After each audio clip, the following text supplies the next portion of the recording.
E aí, segunda-feira, dia 27 de julho, última semana do mês. Já está acabando julho, depois de um verão, a gente vai entrando no inverno, né? Terminando o mês. Temos um encontro hoje, temos um encontro na sexta-feira também. E hoje a gente vou dizer aqui para vocês, então, o que a gente vai trabalhar especificamente hoje, porque na aula passada a gente chegou a esboçar, né, um Brasil do início do século XIX, né, com a vinda da família real e de toda a nobreza portuguesa para o Brasil. Né, vimos ali um pedacinho de um desenho animado que nos deu aí a noção do que foi, né, essa saída quase que cinematográfica, fugida do velho continente, da Europa, para o Brasil, e a chegada dos portugueses aqui no Brasil até a realização, então, da nossa independência. Então, hoje, nós iremos ver quais são os fatores que vão colaborar, que vão ser, digamos assim, importantes para a tomada de decisão para a independência do Brasil. Então, voltando a falar, né, o Brasil está dentro daquele contexto internacional, que é um contexto de... Deixa eu tirar isso aqui que vai me incomodar. Daquele contexto internacional, que é um contexto, basicamente, de independências. Né? Então, nós vamos ver que houve a independência dos Estados Unidos, houve a independência de vários países latino-americanos, o fracionamento da América espanhola, né?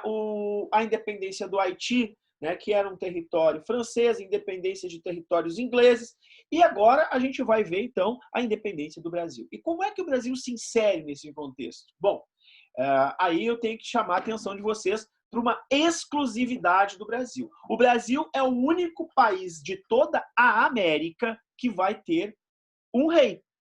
O Brasil, então, vai ser o único país monarquia do lado continental americano. Então, na América não existiu nenhum país, a não ser o Brasil, a ter um rei, uma monarquia. Eu estou falando de Estado moderno, tá? Eu estou falando de Estado nacional.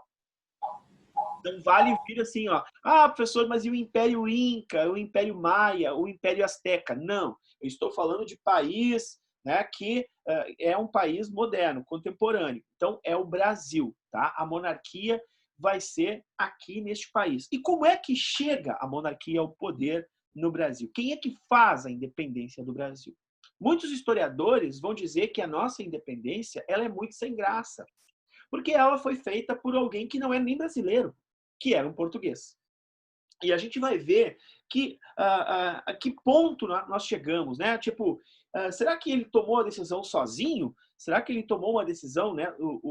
O Dom Pedro pressionado ou não? Né? Então, nós vimos que, e aí vimos nas aulas que havia um descontentamento de uma parte da elite brasileira com a remessa de lucros para a Europa. Esses lucros, então, estavam dentro daquela lógica que a gente estudou, que a gente viu, que era chamada lógica do pacto colonial. Né? Então, dentro daquela lógica de pacto colonial, o Brasil enviava todas as suas riquezas para a metrópole e acabava ficando aqui, né, a ver navios. E pagava muito caro. Né? Então, a gente enviava ouro, enviava outras produtos agrícolas e acabava comprando sempre com um preço muito alto. Por isso, então, a gente teve a Inconfidência Mineira, a gente teve a Conjuração Baiana, que foi a Revolta dos Alfaiates, né? Nós tivemos a Conjuração Carioca, que foi uma conjuração literária. Né? Então, nós vamos ter todas essas, digamos assim, todos esses descontentamentos no Brasil. Mas, sem dúvida alguma, o povo brasileiro, o povo no geral, não só a elite, mas o povo estava de saco cheio de ficar dando dinheiro para Portugal. Até que apareceu Napoleão Bonaparte para botar fogo na Babilônia. Napoleão apareceu para botar fogo na casa. Ele enlouqueceu. Ele disse o seguinte: ninguém vai fazer comércio com a Inglaterra. E Portugal, desrespeitando Napoleão Bonaparte, continua se relacionando com os ingleses e, por isso, então, foi decretado a invasão das tropas napoleônicas em Portugal. E esta invasão em Portugal, gurizada, é que vai fazer com que a família real portuguesa e a nobreza portuguesa acompanhem a família e venha para o Brasil. Quem é que vai trazer essa galera? Os ingleses.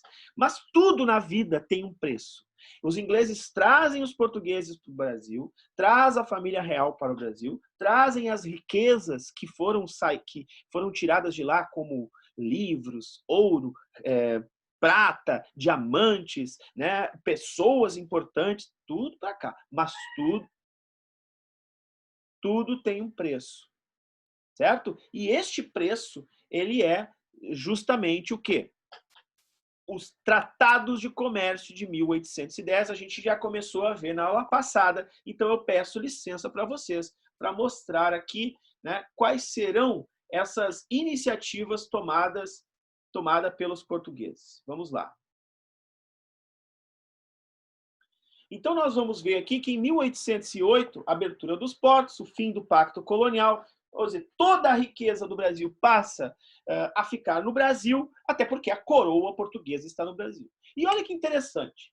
Se a coroa portuguesa está no Brasil, automaticamente o Brasil se eleva à condição de império. Por quê? Se o Império Português não está passeando, se eles fugiram de Portugal e vieram para o Brasil, automaticamente o Brasil passa a ser visto como um império, com um rei governando do Brasil. Ele não está de férias, ele não está passeando, ele está governando daqui. Então, essas características vão mudar o tratamento que o Brasil vai ter com ele mesmo. Por exemplo, nós vimos os tratados de comércio que beneficiavam os ingleses, vimos que as tarifas beneficiavam os produtos ingleses em relação aos produtos brasileiros, vimos que foi montada uma academia militar, vimos que foi criado um banco para o país, chamado Banco do Brasil, né? Vimos uma imprensa real, quer dizer, vai ser criada uma comunicação entre o rei e a população. Isso é importante. E eu já falava na aula passada para vocês, né? Nós vamos ter uma tradição no Brasil porque a maior parte da população não sabe ler. E essa população que sabe ler, ela é que vai ler para os demais. Então ela vai pegar um livro. Deixa eu pegar aqui um livro só para fazer o... essa pessoa que sabe ler, ela pega um livro e ela lê aquele livro para os demais espectadores. Isso é feito onde? Isso é feito em praça pública, isso é feito em casa, isso é feito nas rodas de conversa, nos cafés. Então, essas histórias, né, tanto oficiais quanto não oficiais, e aí nós temos que ver a importância das histórias não oficiais, e elas têm um papel fundamental na história do Brasil, principalmente na independência, que vai ser a chamada Guerra de Penas. O que seria a Guerra de Penas? Penas porque as canetas eram canetas ponta de pena. Deixa eu colocar aqui que está chegando mais gente aqui. Cauã chegou. Eram canetas pontas de penas, né? E o que são essas guerras? É uma chamada guerra literária.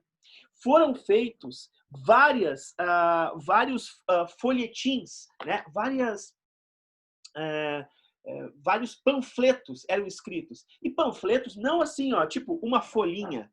Eram panfletos que tinham 5, 10, 15, até 100 páginas. Eram chamados de panfletos.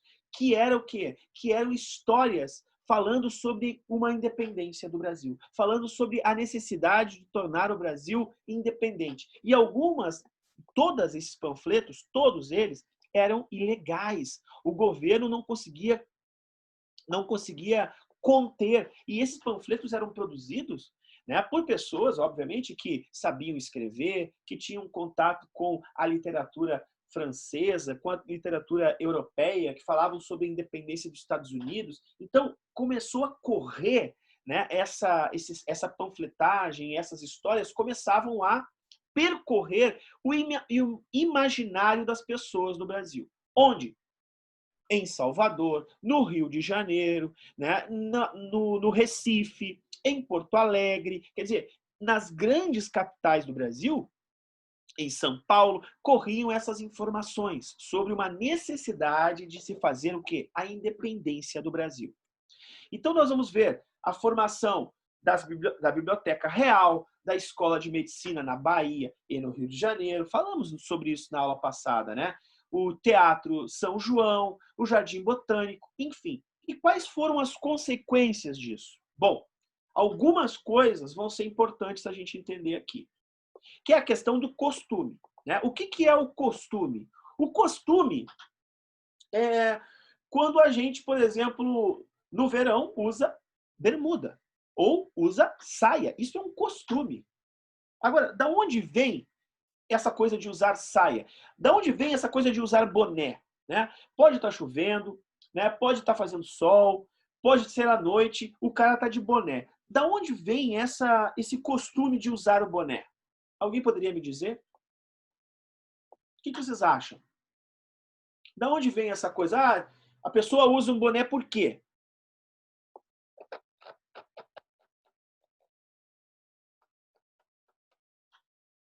O que vocês acham?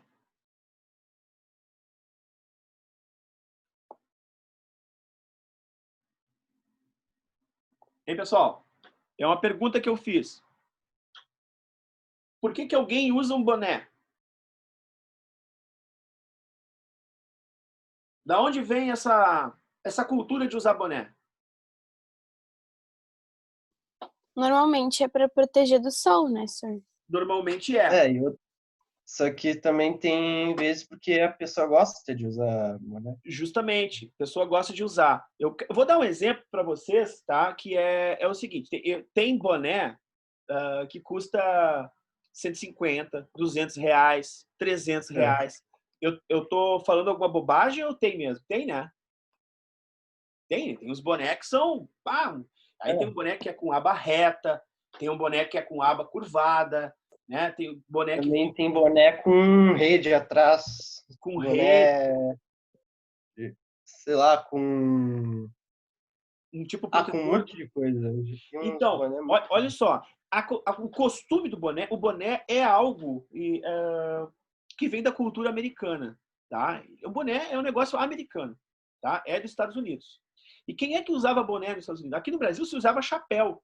Se vocês forem a um banco de, sei lá, entra aí num fotos antigas, bota no Google, fotos antigas de Porto Alegre. Aí vão ver lá fotos da década de 30, 40, 50, 60, 70. Cara, as pessoas estão todas usando um chapéu na cabeça. Elas usam um chapéu, velho. E aí, da onde que vem? Da onde que, né? Tipo, usar um chapéu é coisa de vô. Usar chapéu. Só que é o seguinte, né, meu? O chapéu também é uma cópia. Porque se usava chapéu na Europa, então os caras vão usar o quê? Chapéu, né, velho? O boné é algo também da cultura americana que foi passado para outras culturas. Então tu vai encontrar pessoas que nunca viram um boné na vida porque usam, sabe aquele chapéu que tem lá na Índia para plantar arroz, que eles são cônicos assim? Né? Essa galera usa esse chapéu para se proteger do sol, velho. Esse chapéu cônico. Sabe o que eles estão usando hoje em dia lá? Boné. Mas o boné é mais prático, né, Sor? Sim, mas é mais caro, tu vai ter que comprar um boné. Né? E o chapéu aquele era feito com palha. Mas é que a cultura que chegou lá é uma cultura do consumo do boné, que é uma cultura pop. Então vejam só, hoje o boné não é mais só para proteger do sol, né, Rafael? Que a gente acha, é para proteger do sol. Não, o boné hoje, tem gente que usa boné para dar bandinha, para ir em festa. Não vai com boné sujo, vai com boné do bar, um boné de marca, sei lá, um boné bacana. Então, vejam só. O que eu quero dizer para vocês é que no Brasil, da vinda da família real, cara, quando aquelas mulheres portuguesas chegaram no Brasil, elas vão chegar com vestidos. Sem brincadeira. Um vestido assim, ó, que é cheio de botão, cara. Que é tipo um corpete, assim, que tem que ter uma pessoa que vai amarrando ele nas tuas costas, entendeu? As mulheres. Na armação aqui, na parte da cintura para baixo, tinha uma espécie de aramado. E o vestido, ele era longo. E aí, eu tô de bermuda hoje. E aí elas iam aquilo assim, ó, andavam com aquele negócio aqui assim, ó, no chão, e tinha que ter calçamento, né, velho?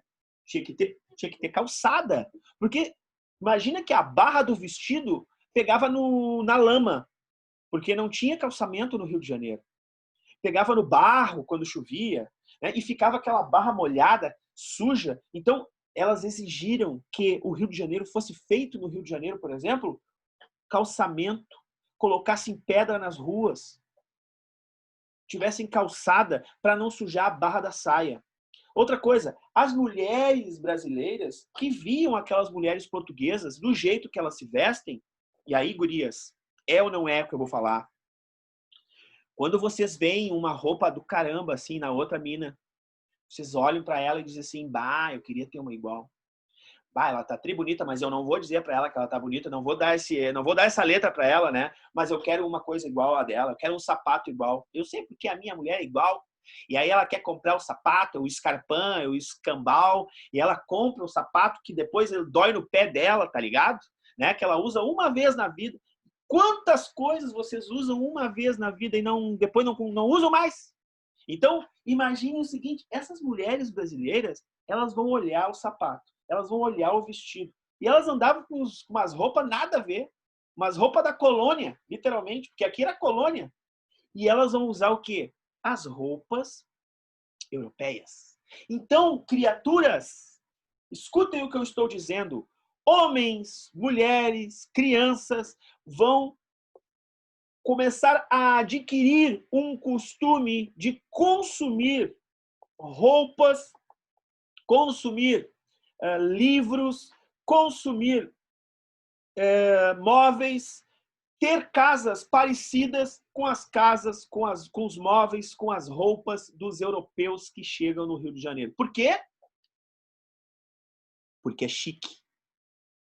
Porque é de último. Porque é o último grito. Porque é o negócio que é o seguinte, ó. Quem não fizer isso é chinelo. Eu não quero ser chinelo, eu quero ser igual aos portugueses. Então, queridos, vou voltar a compartilhar aqui a minha tela, que eu vou mostrar para vocês o seguinte. Onde é que está aqui? O alto custo de vida. Começa a aumentar o custo de vida dos brasileiros. E começa a aumentar porque, claro, antes você não precisava comprar sapato. Agora eu tenho que ter mais de um. Eu tenho que ter 3, 4, 5 sapatos. Eu tenho que ter 2, 4, 8 chapéus diferentes. Um chapéu para ir na missa, um chapéu para ir na mercearia. Eu tenho que ter uma bolsa, sei lá o quê. Eu tenho que ter um vestido rodado com azul. Eu tenho que ter outro amarelo. Eu tenho que ter outro cinza. Cara, os fraques, né, dos homens. Então, tudo isso vai aumentar o custo de vida. Crescimento populacional no Rio de Janeiro. Por quê? Olha, cara, onde é que está o rei? Está no Rio. O que eu estou fazendo aqui em Pirassununga? O que eu estou fazendo aqui em Piracicaba? Eu vou me mudar para onde? Vou mudar para o Rio de Janeiro. Cara. Eu quero ficar perto do rei. Né? Eu não quero ficar no interior. Eu não quero ficar isolado. Eu quero ir para onde está o progresso, o desenvolvimento. Criação de cargos públicos. E aí é o seguinte. Tu já ouviu essa frase, porque essa frase é muito usada e usada de maneira errada. Errada. E eu vou explicar o porquê. A frase é a seguinte, ó. Funcionário público, tudo vagabundo, faz nada. Tudo chinelagem, não faz nada, são os preguiçosos. Funcionário público é tudo sem vergonha, não trabalha. Gente, é uma mentira isso. Isso é uma mentira. Funcionário... Tem vagabundo? Tem vagabundo. Sabe por que tem vagabundo no funcionalismo público? Porque tem vagabundo, sabe onde também? Na medicina. Tem vagabundo que trabalha na educação. Tem vagabundo que não trabalha, perdão, na educação, que não trabalha no setor público de segurança, que é político sem vergonha, que não trabalha. Tem em tudo o que é lugar. Agora, dizer que funcionário público não trabalha, isso é uma construção que começou onde? Lá na vinda da família real e dos nobres para o Brasil. É óbvio que tem muito funcionário público que trabalha. E eu acredito até que vários pais de vocês sejam funcionários públicos e trabalham pra caramba. Aliás, estão trabalhando mais, né? Olha só que loucura. O funcionalismo público, além de trabalhar e não receber fundo de garantia, porque ele é funcionário do Estado, né? Ele tem que pagar imposto ainda. Então, quer dizer, o funcionário público paga mais de uma vez por segurança, saúde, educação. Então, o funcionário público trabalha no Brasil. É óbvio que essa expressão, que é tudo vagabundo, que não trabalha, é uma construção. E como? E por que ela foi construída assim? Ora, porque os nobres que vieram para o Rio de Janeiro, eles não tinham aqui no Brasil as mordomias que eles tinham lá na Europa. Então, o que o rei fez? O rei nomeou eles funcionários públicos. Eles recebiam todo o mês como funcionários públicos e não trabalhavam. Por isso que veio a expressão de que funcionário público é tudo vagabundo. Isso é uma construção que ficou no imaginário do povo brasileiro e vem sendo repetidamente, vem sendo repetido para que a gente acredite, mas não é verdade, gurizada. Então, a criação de cargos para ocupar nobres, distribuição de títulos nobiliárquicos. Esse é outro ponto que eu quero mostrar para vocês que consequência foi essa. É o seguinte, na Europa, nós temos lá a família de Bragança. Pô, cara, a família de Bragança é uma família de nobres. A família de Aves, a dinastia, cara, são nobres. A dinastia de Bourbon, são nobres que nasceram lá na Itália, na região de Aves, na região de Bourbon, na região de Bragança.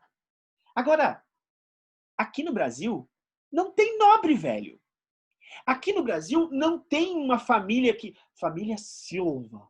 Não, para com isso.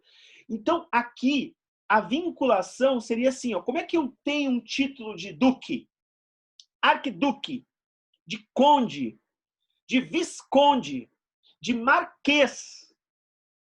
Como é que eu vou ter esse título? Porque isso é um título, né? Ah, o duque de Pombal, o marquês não sei do quê. Como é que eu tenho esse título? Eu compro. Se eu sou um colono, eu moro aqui no Brasil, eu sou um brasileiro colono daqui, e eu tenho muita terra, para eu ser do clube do rei, para eu ser membro da elite do rei, para eu ter um nome a zelar, eu vou e compro um título. Como é que é o nome disso? Tá aqui, ó. Um título nobiliárquico. É como se eu estivesse comprando uma... E para que serve, né, o título? Ora, qualquer festinha que o rei der no Rio de Janeiro, eu sou convidado.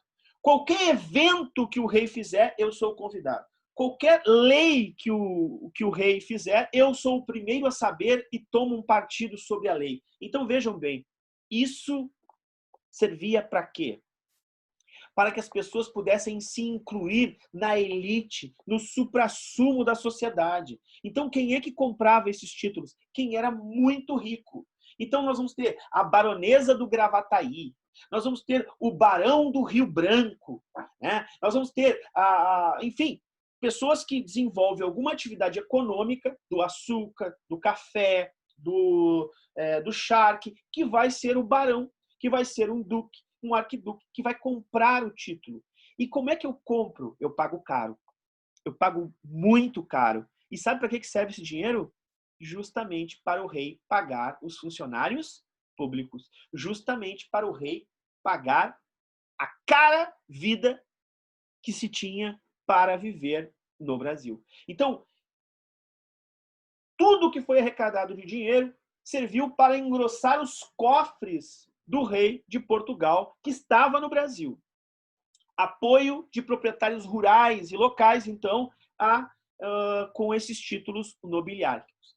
Aumento de imposto para financiar as despesas da corte. Então, toda a população brasileira ia ter que pagar mais imposto agora, porque, bom, agora nós temos muito mais funcionários públicos, nós temos um reino para poder pagar e que está no Brasil.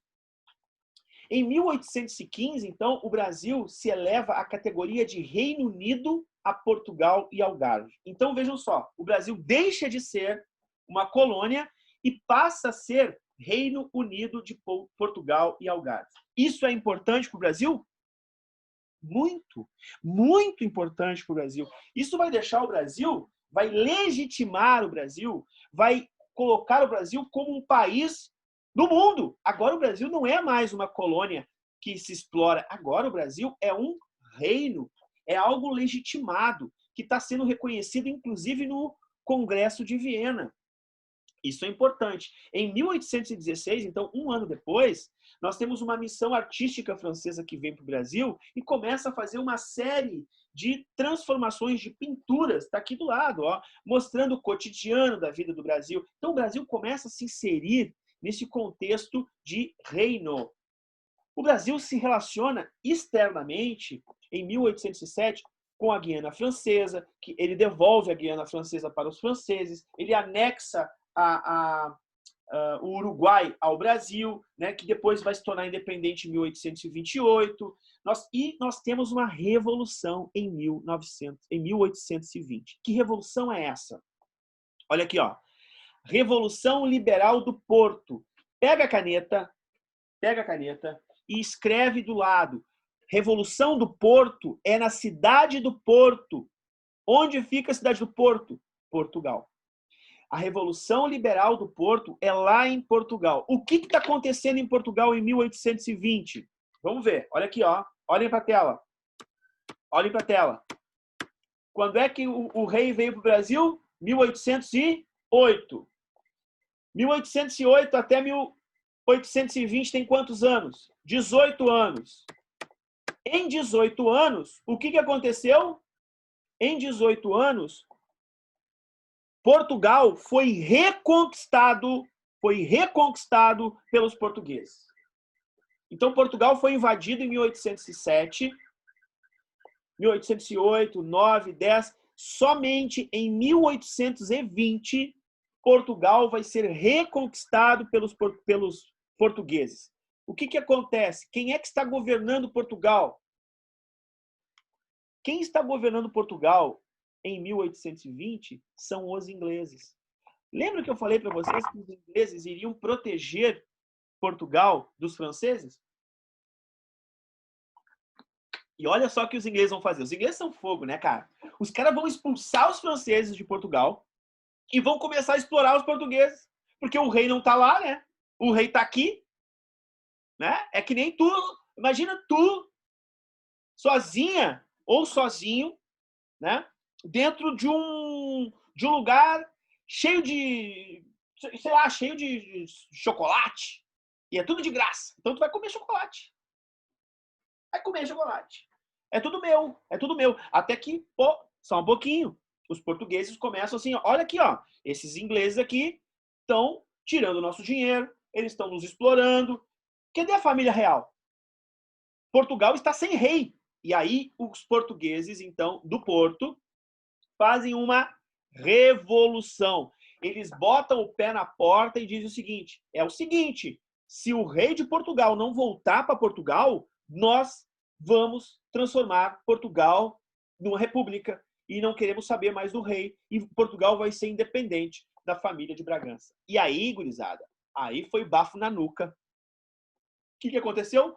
Portugal entra numa crise, né, por causa do domínio inglês. As lideranças burguesas portuguesas fazem essa revolução e o Dom João VI volta para Portugal. Dom João volta para Portugal e aqui no Brasil ele deixa o seu filho. Quem é o filho de João? É Pedro. Então fica aqui, ó. O Pedro fica no Brasil e aí começa toda a negociação. Bafo na nuca do Pedro. E quem é que dá esse bafo na nuca? Primeiro, a elite brasileira. Segundo, o povo brasileiro através dos folhetins. Lembra que eu falei dos folhetins? E começam a dizer, Pedrão, é o seguinte, o Brasil vai ter que se tornar independente. É melhor o Brasil independente do que o Brasil voltar a ser português. O que os portugueses de Porto querem? que o Brasil volte a ser colônia. Vocês acham que o Brasil voltaria tranquilamente a ser colônia? Obviamente que não, gurizada. A elite brasileira, associado com uma grande parte das massas das cidades no Brasil, vão querer que o Brasil se torne independente. Vão querer que Pedro fique no Brasil e que ele seja, então, o regente do Brasil. Ou seja, que ele seja o rei brasileiro, né? Então, toda essa pressão da elite brasileira para que Dom Pedro fique no Brasil e torne-se presidente brasileiro. Então, o processo de independência é um processo, né? Quer dizer, não foi assim, na hora. É um processo. Ele vai ocorrer aos poucos. A corte portuguesa, então, que é o parlamento, tentam, então, recolonizar o Brasil, só que a elite brasileira não permite isso, exige, então, os portugueses exigem que Dom Pedro volte a Portugal, e Dom Pedro diz o seguinte: eu não vou voltar. Dom Pedro diz: eu fico. E quando Portugal ouve que Pedro fica, aí sim as elites coloniais brasileiras caem em cima de Pedro e fazem com que Pedro permaneça no Brasil e seja ele, Pedro, casado com o Brasil independente. E aí, em maio de 1822, o Dom Pedro decreta que, seguinte, todas as coisas que vierem de Portugal para o Brasil tem que passar por mim. Isso já é uma atitude, o decreto do cumpra-se. Isso já é uma atitude de quê? De regente, né? De pessoa que quer dominar o Brasil, né? Que quer ser regente do Brasil. E daí Dom Pedro convoca uma assembleia, deputados, que vão escrever uma constituição para o Brasil. Essa constituição vai ser escrita. Só que a Constituição que a rapaziada escreve, Dom Pedro pega a Constituição e diz assim: vocês estão malucos, né? Vocês estão dando muito poder para o povo. E aí Dom Pedro faz o quê? Ele apresenta uma nova Constituição e proclama a independência do Brasil em 1822. Aí Dom Pedro vai fazer uma nova Constituição, né, favorecendo a ele, dando poderes para ele. Sobre essa nova Constituição, nós vamos ver o seguinte: em dezembro de 22, ele é coroado rei do Brasil, mas o Brasil, mesmo independente, continua a ser dependente de quem? Tá aqui, ó. Continua a ser dependente da Inglaterra. E por quê? Olha só. A independência do Brasil não acabou com as grandes propriedades rurais que continuavam a ser de poucos. Não acabou com o modelo de agroexportação. Não acabou com a monocultura. E não acabou com o escravismo. Então, permaneceram todas as estruturas sociais. Se a gente falar assim: nossa, o Brasil independente mudou de colônia para república. É verdade? Não é verdade. Da colônia para a monarquia. É verdade? Não é verdade. Não mudou nada. Quem era pobre, continua a ser pobre. Quem era escravo, continua a ser escravo. E quem era dono de terra, continua a ser dono de terra. A única coisa que mudou foi de dependência. A gente sai da dependência de Portugal e passa a ser dependente de quem? Ó, dos ingleses. Então, vejam bem, a independência feita em 22 vai promover a independência a Portugal, mas economicamente a gente vai ficar dependente ainda dos ingleses. Então, não há participação popular no processo de independência do Brasil, né? O povo não vai para as ruas fazer independência. Pelo contrário, né?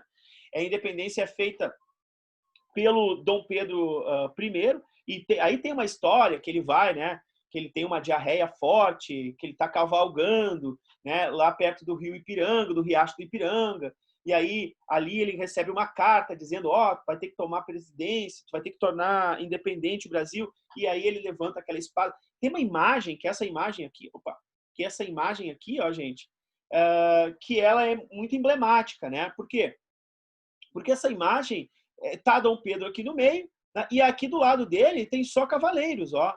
o povo não está presente aqui nessa imagem, né? Esse aqui é uma pintura do Pedro Américo. Inclusive, sobre essa pintura, na próxima aula, eu vou abrir com este quadro aqui, para a gente fazer a análise deste quadro na sexta-feira, para saber que tipo de independência que nós tornamos o Brasil, né? Que o Brasil tomou lá no final, lá no início, perdão, dos anos 20 do século XIX. Tá? Que tipo de independência foi essa? Então, por hoje, pessoal, a gente está terminando aqui, faltam 3 minutinhos para terminar nossa aula. Eu vou abrir para perguntas, para dúvidas de vocês, e vou dizer para vocês o seguinte: sexta-feira, então, eu começo a nossa aula abrindo com essa imagem, que é a imagem do Pedro Américo, da independência do Brasil, que é uma imagem que está lá no museu, lá em Petrópolis, né? Da família real. E ela simboliza muitas coisas, né? Quer dizer, que tipo de independência? Para quem foi essa independência? Quem participou de fato da independência? Será que mudou alguma coisa no Brasil, que era colônia e passou a ser uma república?